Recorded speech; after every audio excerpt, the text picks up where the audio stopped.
And there you have it. Thank you so much. That was really absolutely fantastic in the morning. And nice to see that you're able to, be on your game at this hour. Oh, man, it's tough. It's tough. This is not my best time of day. No, and I mean, it's not my best time of day either, but look at me. I'm sitting behind a board pressing play and sometimes and you got making... set up?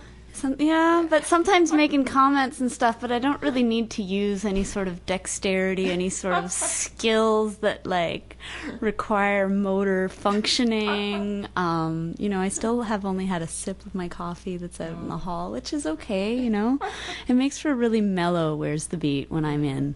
So I'm gonna grill you now. Okay, I'm ready. It's time for the grilling questions. Actually, no, it's not really time for the grilling questions. I just have some random things. I haven't heard the first release that you put out, just all bass, whatever. I've only read about it, and it says that it's all and only bass. Is it really all and only bass, or are there other elements in there? The first one, it's called Trim, and I did that a few years ago. And I think, I'm trying to remember, I think it's all bass, but it's 3 different kinds of basses. There's electric bass, an acoustic bass guitar I have, and a double bass. And so I used all 3. And I think maybe there's one piece that has, there's one spoken word on it. So of course there's vocals and then some paper turning, like newspaper turning. But I think that's the only thing that's not bass. And then Pink Noise has a few other elements that I threw in there. So all the instruments are bass, but there's other elements added in it. Yeah, which is why I was asking that question. Is when did you start using field recordings in your work? Probably with Pink Noise, and it wasn't even in something I was planning. It was just that one summer listening to the crowds leaving, and I just recorded it, having no idea what I was going to do with it, and I recorded them and then mucked around with it, and I just thought, oh, okay, it sort of came together. And then the same with the housework one with that was more calculated because I wanted certain sounds. But I just thought, it got me thinking I want to use that more. And so I'm trying to think of ways to integrate different sounds and things with the bass. So next recording, I'll probably have more of that. And so in those recordings, did you start with the field recording and then play the bass and sort of do it that way, or was there like a va-et-vient, like a little bit of this, a little bit of that? With that one, it was definitely the field recording first, and it was actually a real struggle. It was not an easy one. What I did was I sat down and I just improvised something to it, and I thought, I kind of like that, but I can probably do better. And I tortured myself doing other things and trying this and trying that, and eventually I used the original track where I was just sort of noodling away thinking, well, I'll just try some things, and that was the track I ended up keeping on the CD because everything else I did felt it just didn't work. It needed this sort of, I just wanted the sound like somebody's in their apartment just noodling on an instrument and there's all these sounds going on around them, and everything else I tried just seemed too calculated. And I work on a 4-track, like an analog 4-track. Okay. So when you record something you don't like it, you can't keep it just in case. It's so gone. I'm lucky I even kept that track because you have to erase stuff to free up more room to do things. So it kept it going. Very nice.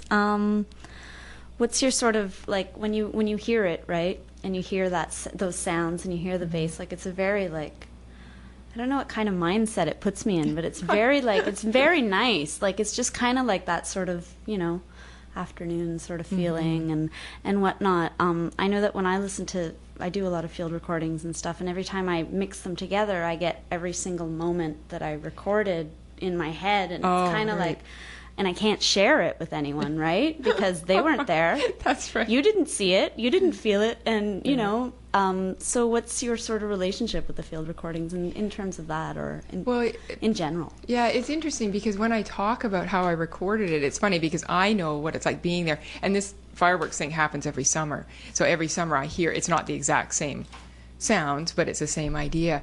And it's like, but you have to know what it's like. It's the only time in Vancouver it's actually warm. It never gets super hot. And everybody has their windows open. And all these people come and watch this crazy thing. Like, it's actually not that interesting. And it's unbelievable. They close off all the streets. Like, the West End is the residential area of downtown Vancouver. It's like a little, not a peninsula exactly, but sort of an enclosed area. And they close off all the streets. And then people are just walking. And it's quite something to see as well. But then I go, when I'm playing it, it's like, you're not it's just exactly what you're saying. It's like people can't, they're going to have their own experience of it, and you kind of have to let that go. It's like, no, I want you to know what it was like there. No, it doesn't work that way. Exactly. No, it's like, no, unless you talk over it, and then, and then there it goes. And they should have, people should have their own experience of it, and that's interesting in its own way too. But it's funny because I have my own thoughts about it from being there and what it was like, and exactly, and hoping the mic didn't fall out the window and all that kind of stuff. All that kind of fun stuff. Yeah. Do you want to tell me and everyone who's listening how you got involved with making music and making sound and doing stuff? Wow. I actually started late. I always listened to music and stuff, but it took me a while to find my instrument, because I was one of those kids, your parents make you take a piano, and that lasted a very brief time. And then I took violin, and that lasted slightly longer. And when I was in junior high and people were picking instruments, I wanted to play double bass. I don't know why. I don't know where it came from. But the teacher said, girls can't play double bass, which now I know would not happen, but I'm old enough where that did happen. And I remember being so irritated, so I played cello instead, but it didn't stick. I don't know why. But when later I met a friend in university, and she said, let's start a band. Okay, why not? She played guitar. So I picked up bass then. So I've played in sort of singer-songwriter bands, little pop bands for a number of years, and I loved it. It was great. But the bass player's in the background and doing their thing.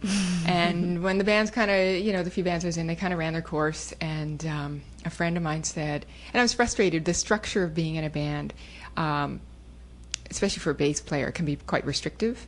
And as much as you try and experiment a little bit, depending on the kind of band you're in, you may not be able to branch out too much. So this friend said, why don't you try doing solo stuff? And so my first CD came out of those experiments. And I thought, I don't think anybody's going to listen to this, but you send it out, you just see, sort of see what sticks, you throw it out in the world. And I was amazed, and it also introduced me to a lot of other music I hadn't been familiar with, so it was like a two-way thing. I'm throwing music out there and finding out about all this other cool stuff that was going on, and just go, man, okay, this is great. And it just, for the second CD, it just sort of built up, and I was trying different things and learned a lot doing it. So it was a gradual process from, doing band stuff to doing solo things. Very nice. And what brings you to Montreal?